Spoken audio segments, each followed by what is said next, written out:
হাওড়ার প্রায় ৩০০ বছরের প্রাচীন ঐতিহ্যবাহী ফলহারিণী কালী মায়ের পুজোতে আজ আমরা সন্ধেবেলায় চলে গিয়েছিলাম।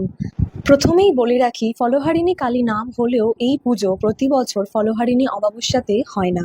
কারণ পূর্বে যখন মহামারী দেখা দিয়েছিল তখন ফলহারিণী অমাবস্যাতে পুজো হয়নি, একটি শনিবার দেখে পুজো করা হয়েছিল। একমাত্র তখনই এই পুজো ফলহারিণী অমাবস্যা তিথিতে হয়ে থাকে যখন ফলহারিণী অমাবস্যা তিথি শনিবার হবে। সাধারণত এই মাসে ফলহারিণী অমাবস্যার আগে কৃষ্ণপক্ষের একটি শনিবার দেখে পুজো অনুষ্ঠিত হয়। এবছরেও তার ব্যতিক্রম হয়নি। এর আগেও তোমাদের এই মায়ের ইতিহাস শুনিয়েছিলাম, আজও একটু ছোট্ট করে শুনিয়ে দিই। শালকিয়া অঞ্চলে জমিদার ছিলেন গীতিকার পুলক বন্দ্যোপাধ্যায়ের পূর্বপুরুষরা। তাদের জমিদারি আমলে বিশেষ কোনো পুজো হতো না এই অঞ্চলে। পুজো বলতে ছিল ওই জমিদার বাড়ির দুর্গোৎসব। সেই সময় হঠাৎই একবার মহামারী দেখা দেয় চতুর্দিকে। অনেক মানুষ না খেতে পেয়ে অনাহারে মারা যেতে থাকে, অনেক মানুষ আবার প্রাণ রক্ষার তাগিদে এলাকা ছেড়ে চলে যেতে থাকে। এইটা ভেবেই কিন্তু জমিদারও চিন্তায় পড়ে যান কিভাবে তিনি মানুষজনকে বাঁচাবেন এই মহামারীর কবল থেকে। এমনই সময় মা মহামায়া তাকে একদিন স্বপ্নাদেশ দেন যে স্বর্গ হতে মর্তে নেমে আসছেন তিনি। মা স্বপ্নাদেশ দেন এবং বলেন যে তার ফলহারিণী রূপের পুজো করতে, তাহলেই দূর হবে সকল দুর্দশা। তিনি এও বলেন যে তার পূজার জোগাড় তিনি নিজেই করবেন। ঠিক সেই মতোই ব্যানার্জি বাগান অশ্বত্থতলা সংলগ্ন পুকুর থেকেই উঠে এসেছিল তার গয়না এবং পূজার বাসনপত্র।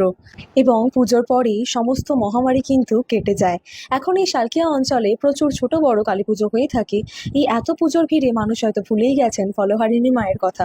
তবে ব্যানার্জি বাগান সার্বজনীন দুর্গোৎসব কমিটির উদ্যোগে এই পুজো আজও হয়ে আসছে। পুজোর সঠিক বয়স জানা না গেলেও আনুমানিক ৩০০ বছরেরও বেশি প্রাচীন এই পুজো।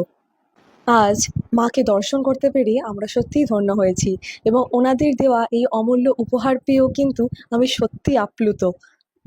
ব্যানার্জি বাগান সার্বজনীন দুর্গোৎসব কমিটির উদ্যোগে এই পুজো আজও হয়ে আসছে। পুকুর থেকে গয়না ও বাসনপত্র না উঠলেও আজ মায়ের নিজস্ব গয়না ও বাসনপত্র সবই হয়ে গেছে। প্রতিটি নিয়ম নিষ্ঠা সহকারে মাকে প্রত্যেক বছর পূজা করা হয়ে থাকে। যেহেতু মায়ের নাম ফলহারিণী কালী, তাই ফল ছাড়া পূজা দেওয়া চলে না। একটিমাত্র ফল হলেও তা মায়ের কাছে নিবেদন করতে হয়। সাধারণত আমরা অন্যান্য কালী পুজোতে দেখে থাকি যে পূজা শেষে ভোরবেলা বিসর্জন ক্রিয়া সম্পন্ন করা হয়, কিন্তু মা ফলহারিণী কালীকে ভোরবেলা বিসর্জন দেওয়া হয় না, পরের দিন রাত্রিবেলা বিসর্জন দেওয়া হয়। 18ই মে অর্থাৎ রবিবার রয়েছে মহা অন্নকূট উৎসব। তোমরা সকলে গিয়ে মাকে দর্শন করে এসো এবং মা তোমাদের সকলের ভালো করুক, এটুকুই চাওয়া। ভিডিওটা কেমন লাগলো অবশ্যই কিন্তু কমেন্ট করে জানিও। And for more updates follow love and explore.